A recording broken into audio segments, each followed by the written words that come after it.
অবশেষে খুশির খবর, West Bengal board of primary এডুকেশনের পক্ষ থেকে জানানো হয়েছে 14/10/2022-এ, যেটাকে বলা হয়েছে submission of online application form for appearing in teacher eligibility test, যেটাকে TET 2022 for class 1 to 5 through online portal. তার মানে অনলাইন পোর্টালের মাধ্যমে যে সমস্ত এলিজেবল ক্যান্ডিডেট টেট 2022 পরীক্ষা দিতে চান তারা অনলাইনের মাধ্যমে ফর্ম ফিল আপ করতে পারেন, এবং সেই ফর্ম ফিল আপটা শুরু হয়ে গেছে 14/10/2022 থেকে। এবং এর লাস্ট ডেট কবে?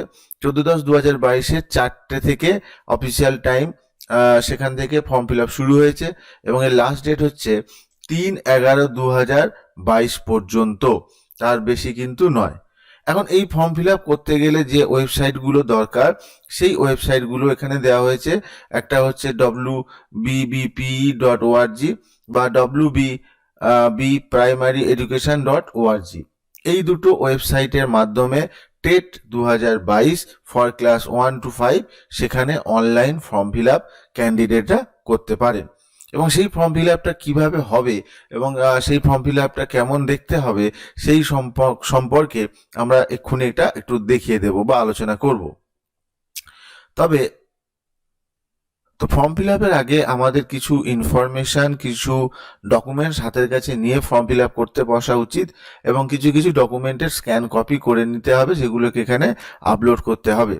তো আমি তার একটা লিস্ট তার আগে থেকেই বানিয়ে রেখেছি, যেটা দেখে সবার সুবিধা হবে যে কি কি ডকুমেন্টস আমরা সাথে নিয়ে বসবো, কোনগুলোকে সফট কপি স্ক্যান করে নেব, সেগুলো আগে থেকে করে নিলে ফর্ম ফিল আপটা খুব ইজি হয়ে যাবে এবং কোনো সমস্যা হবে না।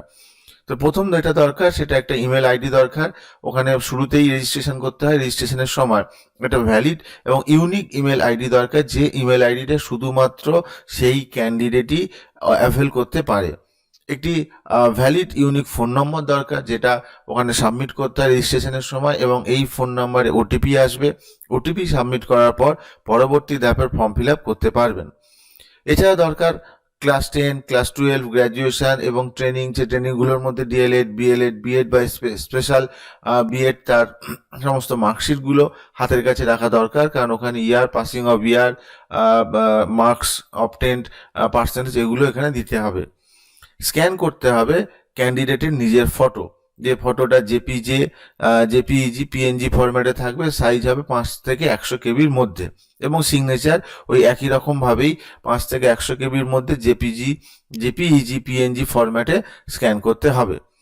এছাড়া ট্রেনিং ডকুমেন্টসের মধ্যে পড়ছে ফাইনাল মার্কশিট বা পার্ট 1 মার্কশিট বা রেজিস্ট্রেশন সার্টিফিকেট বা অ্যাডমিশন প্রুফ হিসাবে যেটা দেওয়া যাবে সেটাকেও স্ক্যান করে রাখতে হবে। এবং এই স্ক্যানটা বা এই ডকুমেন্ট স্ক্যানটা পিডিএফ, জেপিইজি, পিএনজি ফরম্যাটে আপ টু 1 MB পর্যন্ত করা যাবে।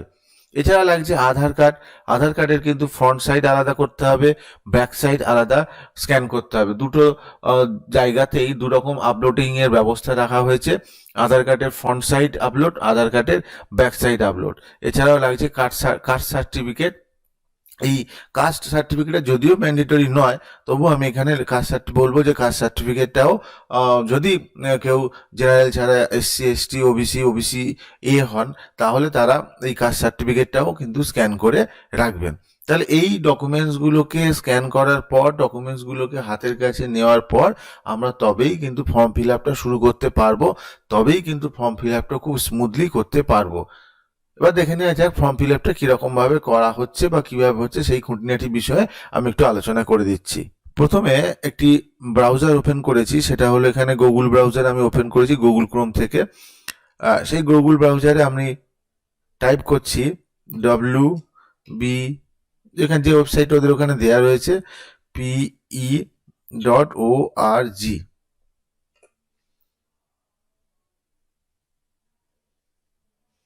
গেলে West Bengal board of primary education official ওয়েবসাইটটা খুলে যাবে। ওয়েবসাইটের নিচের দিকে এখানে রয়েছে click here online application for teacher eligibility test 2022 or TET 2022 for class 1 to 5। এখানে আমরা ক্লিক হেয়ারের জায়গায় ক্লিক করব। এখানে বলছে প্লিজ সিলেক্ট রেজিস্ট্রেশন অ্যাভাব। এখানে এই টিচার এলিজিবিলিটি টেস্ট 2022 এর উপরে ক্লিক করলে এই ধরনের একটা পেজ খুলে যাবে। এই পেজের মধ্যে এখানে frequently asked question, guide to online registration রয়েছে, তারপরেই রয়েছে application for teacher eligibility test, ওটার উপর ক্লিক করতে হবে। করার পর এখানে জানতে চাইছে ওই যে বলেছিলাম ভ্যালিড ইউনিক ইমেল আইডি এবং মোবাইল নম্বর, সে দুটো কিন্তু এখানে জানতে চাইছে। তো আমি একটা ইমেল আইডি দিচ্ছি, আমার মোবাইল নম্বরও দিচ্ছি, দিলে ওই মোবাইল নম্বরে ওটিপি আসবে, যে ওটিপিটাকে পরবর্তীকালে এখানে পুট করলে সেই ওটিপি পুটের মাধ্যমে ভেরিফিকেশন হলে পরবর্তী স্টেপ আমরা করতে পারবো।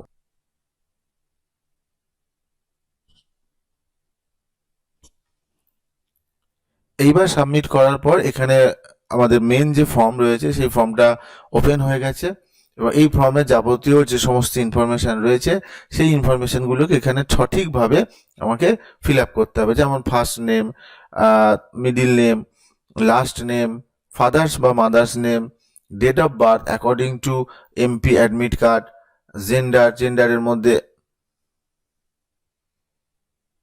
ফিমেল, মেল বা আদার, ক্যাটেগরি বলতে এখানে বোঝাচ্ছে general, SC, OBC A, OBC B, SC, ST. এছাড়া রয়েছে সাব ক্যাটাগরির মধ্যে আবার রয়েছে death in harness, ex serviceman, exempted category, para teachers কিন্তু অনলি ফর প্রাইমারি। এরপর দিতে হচ্ছে আধার নাম্বার, নিজেদের আধার নাম্বারটা সঠিকভাবে খুব ধীরে সুস্থে ঠান্ডা মাথায় আধার নাম্বারটা এখানে পুট করতে হবে। এরপর থাকছে ফার্স্ট ল্যাঙ্গুয়েজ, যার যেটা ফার্স্ট ল্যাঙ্গুয়েজ হবে, বেঙ্গলি, হিন্দি, নেপালি, উড়িয়া, সাঁওতালি, তেলুগু, উর্দু, যে যার ক্ষেত্রে যে ফার্স্ট ল্যাঙ্গুয়েজটা হবে সেটাকে এখানে চুজ করতে হবে। এরপর জানতে চাইছি যে ক্যান্ডিডেট যিনি ফর্ম ফিল আপ করছেন ফিজিক্যালি হ্যান্ডিক্যাপ ওর নট, যদি ইয়েস হয় তাহলে ইয়েস, যদি নো হয় তাহলে এখানে নো, সেটা আপনারা সঠিকভাবে এখানে ফিল আপ করবেন।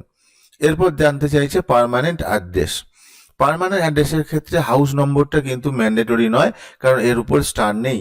তাহলে আমাকে হাউস নম্বর বাদ দিয়ে village, block, post office, police station, ডিস্ট্রিক্টটা এখানে ড্রপ ডাউন মেনু থেকে আমরা খুঁজে নিতে পারবো।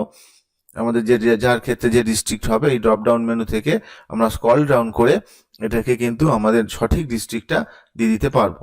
এরপর এখানে স্টেট বা ইউনিয়ন টেরিটরি ওয়েস্ট বেঙ্গল করা আছে, যদি আউট অফ ওয়েস্ট বেঙ্গল হয় সেটা অন্য কিছু দিতে হবে, এবং সেক্ষেত্রে পিনকোডটাও সঠিকভাবে এখানে দিতে হবে।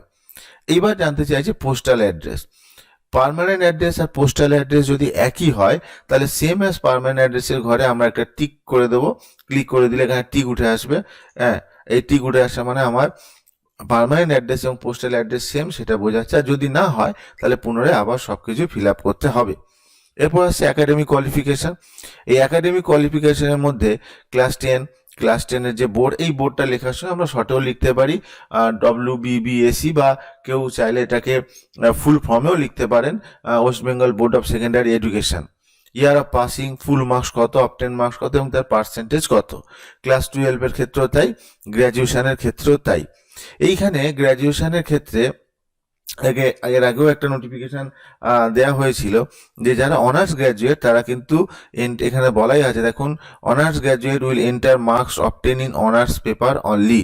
যারা অনার্স গ্র্যাজুয়েট তাদের ক্ষেত্রে অনার্স পেপারের যে মার্কসটা, যে নাম্বারটা পেয়েছেন সেটা এখানে এন্ট্রি করতে হবে এবং তার উপরেই পার্সেন্টেজ করতে হবে। এখানে গ্র্যাজুয়েশন টাইপের মধ্যে অনার্স জেনারেল সিলেক্ট করতে হবে, যে আমি অনার্সটা জেনারেলে বা পাস কোর্সে দিয়েছি।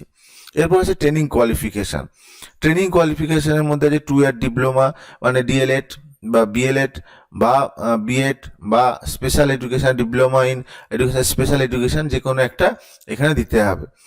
অ্যাপিয়ারিং স্টেট, কোন স্টেট থেকে আপনি অ্যাপিয়ারিং করছেন সেটা দিতে হবে, ধরুন ওয়েস্ট বেঙ্গল দিলাম।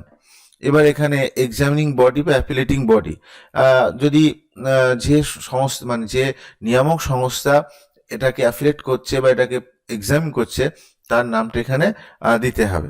যেমন এখানে যদি আমি, এরপর এখানে দিতে হবে সেশন কত থেকে কত সেশনের মধ্যে আপনি বিএডটা বা যে ট্রেনিং ডিগ্রিটা আছে সেটা করা হচ্ছে বা করছেন সেটা দিতে হবে। এরপর এখানে আছে পাস্ট, অ্যাপিয়ার অর পার্সিউরিং। পাস্ট হলে পাস্ট, মানে যদি পাস করে যান তাহলে পাস্ট, সেক্ষেত্রে ফাইনাল সেমিস্টার যদি অ্যাপিয়ার হয় বা ফাইনাল ইয়ার যদি অ্যাপিয়ার হয় তাহলে অ্যাপিয়ার, কিংবা আমরা এখানে দিতে পারি পার্সিউইং। ইয়ার অফ পাসিং কত সালে, তাহলে যদি আমরা পার্সিউইং, এখানে জিনিস ব্যাপার আছে, যদি অ্যাপিয়ার্ড হই তাহলে আমাদের কোন সালে পাস করব সেই ইয়ারটা দিতে হবে। যদি আমরা পাস্ট হই মানে অলরেডি আমরা এই ট্রেনিং কোয়ালিফিকেশন কমপ্লিট করে ফেলেছি, সেখানে ইয়ার অফ পাসিং দিতে কোনো সমস্যা হবে না। এবং যদি পার্সুইং হয় তাহলে আমার সেশন যদি 2022-24 হয় তাহলে আমার এখানে ইয়ার অফ পাসিং 2024 দেওয়াটাই বাঞ্ছনীয়। এইটা দেওয়ার পর এইবার আসছে আমাদের আপলোড ডকুমেন্টস। প্রথমে ক্যান্ডিডেট ফটো দিতে হবে, যেটা আমরা আগে থেকেই বলেছি স্ক্যান করে রাখতে 5 থেকে 100 কেবির মধ্যে। তারপর ক্যান্ডিডেট সিগনেচার, এবং এখানে খুব ঠান্ডা মাথায় ফটো জায়গায় ফটো দিতে হবে, সিগনেচারের জায়গায় সিগনেচার দিতে হবে। অনেক ক্ষেত্রে অনেকের সাইবার ক্যাফে বা তাড়াহুড়োর মধ্যে হয়ে যায় ফটোর জায়গায় সিগনেচার, সিগনেচার জায়গায় ফটো। তাতেও কোনো অসুবিধা ভয় নেই, কারণ পরবর্তীকালে এডিট করার অপশনও থাকবে। এরপর থাকছে ট্রেনিং ডকুমেন্টস। ট্রেনিং ডকুমেন্ট যারা পাস্ট তাদের ফাইনাল মার্কশিট, বা যারা অ্যাপিয়ারিং হচ্ছেন তাদের ক্ষেত্রে পার্ট 1 মার্কশিট, বা যারা পার্সুইং করছেন তাদের ক্ষেত্রে রেজিস্ট্রেশন সার্টিফিকেট অথবা admission proof of training qualification. আপনি যে ট্রেনিং কোর্সে ভর্তি হয়েছেন তার একটা অ্যাডমিশন প্রুফ চাইছে, যেটা এখানে আপলোড করতে হবে। এবং বলেছিলাম যে আধার কার্ডের ক্ষেত্রে ফ্রন্ট সাইড এবং ব্যাক সাইড দুটো আলাদা আলাদা স্ক্যান করে রাখতে। এবার আধার কার্ডের ক্ষেত্রে এখানে ফ্রন্ট সাইডের একটা আপলোড করতে হবে, এবং তারপর আধার কার্ডের ব্যাক সাইড আপলোড করতে হবে। করার পর এখানে সেভ অ্যাজ ড্রাফট, আমি কিন্তু ফাইনাল সাবমিশন এখন করছি না, সেভ অ্যাজ ড্রাফট করে রাখবো। করার পর এটাকে প্রিভিউ করব যে আমার কোথাও কোনো ভুল হয়েছে কিনা আরেকবার চেক করে নেব। নেওয়ার পরে ওখানে প্রিভিউ করার পরে আমরা যদি মনে হয় সমস্ত ডকুমেন্ট, সমস্ত ডেটা, সমস্ত ইনফরমেশন ঠিক আছে, তারপরে ফাইনাল সাবমিট। ফাইনাল সাবমিটের পরেই আমাদের ওখানে চলে আসবে পেমেন্ট গেটওয়ে অপশান, যেখান থেকে আমরা পেমেন্ট করতে পারবো। পেমেন্টটা debit card, credit card, online, এমনকি ইউপিআই এর মাধ্যমেও করা যাবে। এবং আমরা অলরেডি জানি যে আমাদের পেমেন্টের যে ফিস সেটা জেনারেল ক্যাটাগরি হলে 150 টাকা, যদি ওবিসি এ এবং ওবিসি বি হয় তাহলে 100 টাকা, এবং এসসি এসটি পিএইচ বা যেটাকে আমরা ফিজিক্যালি হ্যান্ডিক্যাপ ক্যান্ডিডেট তাদের ক্ষেত্রে 50 টাকা। এবং সেটা করা যাবে ক্রেডিট কার্ড, ডেবিট কার্ড এবং আমাদের ইউপিআই এর মাধ্যমেও করা যাবে। এবং খুবই সহজ পদ্ধতি। এটা করার পরে একটা রেজিস্ট্রেশন নাম্বার আসবে, রেজিস্ট্রেশন নাম্বারটা আপনারা নোট ডাউন করে রাখবেন, এবং সেই রেজিস্ট্রেশন নাম্বার ফোনে এসএমএসও চলে যাবে। যে রেজিস্ট্রেশন নাম্বারটা দিয়ে, যে রেজিস্ট্রেশন নাম্বারটা আপনি পেলেন, যেটাকে ফিউচার ভবিষ্যতের জন্য যত্ন করে রাখবেন, এখান থেকে প্রিন্ট ডাউনলোড অ্যাপ্লিকেশন ফর্মে গেলে ওই রেজিস্ট্রেশন নাম্বার চাইবে এবং ডেট অফ বার্থ চাইবে। দেওয়ার পর সেখান থেকে আমার অ্যাপ্লিকেশন যে ফর্মটা, যেটা ফিল আপ করা হয়ে অলরেডি সাবমিট হয়ে গেছে, সেই ফিল আপ এবং সাবমিটেড অ্যাপ্লিকেশন ফর্মটা এখান থেকে প্রিন্ট করে বা ডাউনলোড করে রাখতে পারবেন। এবং পরবর্তীকালে যখন পরীক্ষার নোটিফিকেশান, পুনরায় পরীক্ষার ক্ষেত্রে বা পরীক্ষার আগে যখন অ্যাডমিট নোটিফিকেশান দেবে, ওই একই রকমভাবে এখান থেকে প্রিন্ট বা ডাউনলোড অ্যাডমিট কার্ড করতে গেলেও আমাদের ওই রেজিস্ট্রেশন নাম্বারটা কিন্তু দরকার হবে। সুতরাং রেজিস্ট্রেশন নাম্বারটা আমাদের একান্তভাবে দরকার, সেই জন্য এটাকে ফিউচার রেফারেন্সের জন্য কিন্তু যত্ন করে রাখতে হবে। এইভাবে আমরা খুব সহজেই টেট 2022 1 to 5 ক্লাসের জন্য আমরা কিন্তু সহজেই ফিল আপ করতে পারবো। এরপরেও যদি কোনো অসুবিধা হয় তাহলে আপনারা কমেন্ট বক্সে কমেন্ট করবেন।